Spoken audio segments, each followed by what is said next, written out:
Josué. Les révoltes de Josué.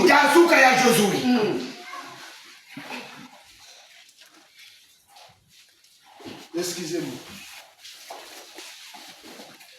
Révolte de Josué. Verset 6. Josué chapitre 7.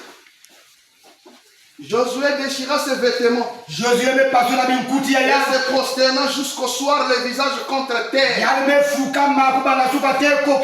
devant l'arche de l'Éternel, lui et les anciens d'Israël, et ils se couvrirent la tête de poussière.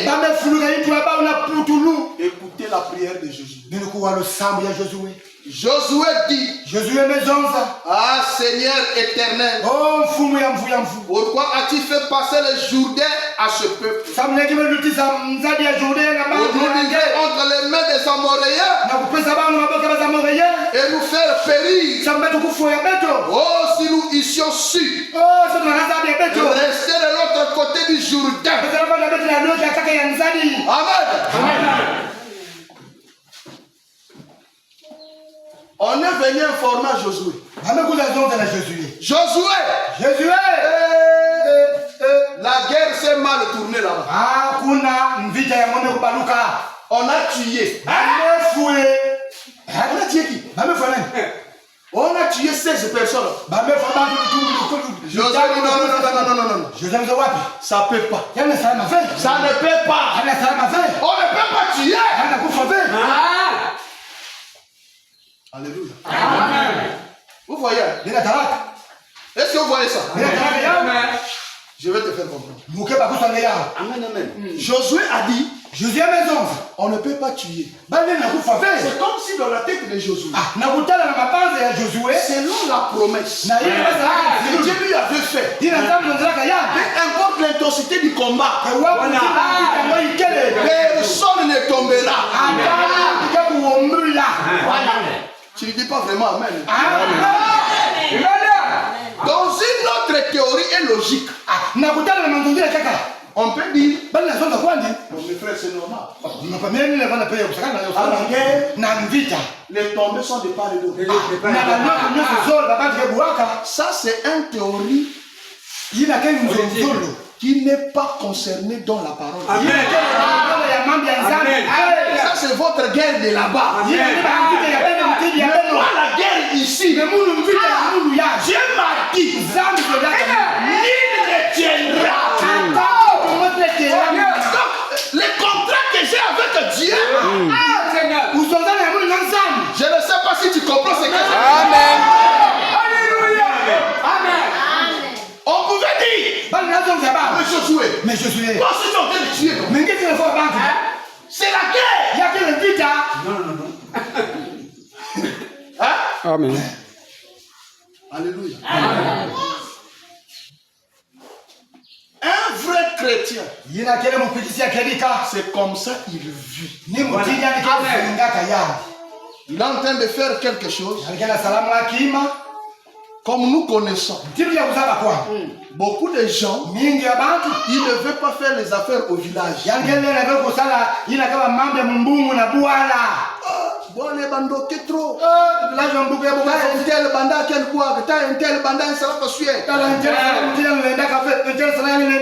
Tu n'es pas ta intel.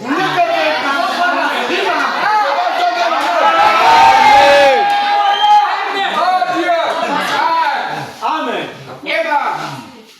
Frère, vraiment, nous on connaît cette famille-là. Tous les gens qui parlent prendre la femme de ça.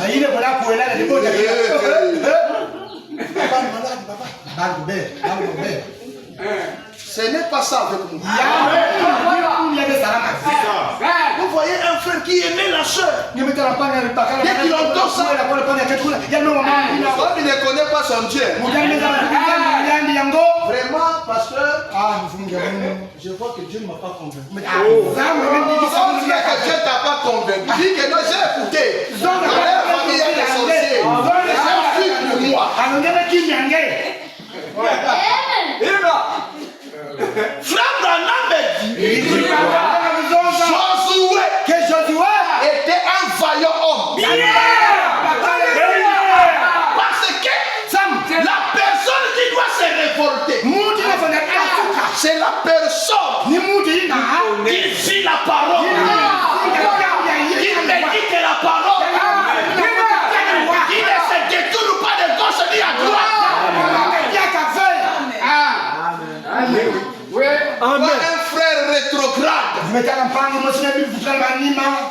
C'est les genres de frères là. Le pasteur Pascal connaît le frère. On avait un frère là à Pointe-Noire. Lui il disait, Seigneur, si tu ne bénis pas cette année, tu vas tout regarder, tu vas voir. Qu'est-ce que tu vas voir? Hein? On vient de te trouver avec ta bouteille de prémisse. Frère, comme je vous ai dit, moi je connaissais un pasteur à Brazzaville. On l'appelle un frère qui le coiffait est mort. Le pasteur est parti. Il dit Seigneur, pas celui-là. Si tu le retires, j'abandonne ton œuvre, je rentre au champ. Dieu l'a reçu. Qui peut se révolter devant les promesses de Dieu? Tu ne vis pas la parole. Après tu vas être là au Seigneur. Il y a même des courageux. Seigneur, message en moi, ils ont fini ce qu'on parle. Mais le pan, il a une zonza. Mais l'autre que tu dis là, tu vois comment il vit la parole. Il y a la pluie, il y a le froid, il y a le soleil. Il vient ici. Oui, c'est ça. Frère. Amen. Alléluia. Alléluia. Amen. Toi, tu vas manger ton foufou. Et tu commences à me pointer du doigt. Regarde comment il a grossi. Dieu a béni. Tu sais d'où je sors. Amen. Alléluia. Tu sais d'où je sors. Hein? On parlait avec un frère là. Qui me disait, ah mais révérend, Dieu t'a beaucoup béni. Il dit amen. Oui. Il m'a beaucoup béni. J'étais en train de lui parler l'expérience que j'avais fait en Abidjan, en Côte d'Ivoire. Comment Dieu avait envoyé un corbeau de lit pour venir prendre soin de moi et mon épouse. Il dit, tu as visité beaucoup de pays. Qui t'a béni. Monter les avions internationaux. Il a dit, frère, toi tu me connaissais quand je prenais le train Guinda.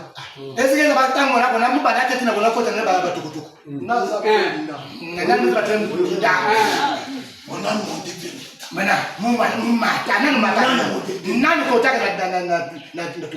vous quittez d'origine. Pour arriver à prendre des jours. Il y a quelque chose que je n'ai jamais oublié. Je suis parti à Mbinda.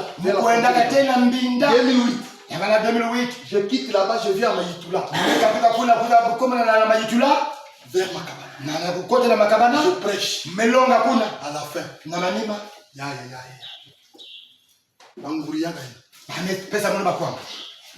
Quatre gros maniocs. Avec au moins 6 quakers des arachides.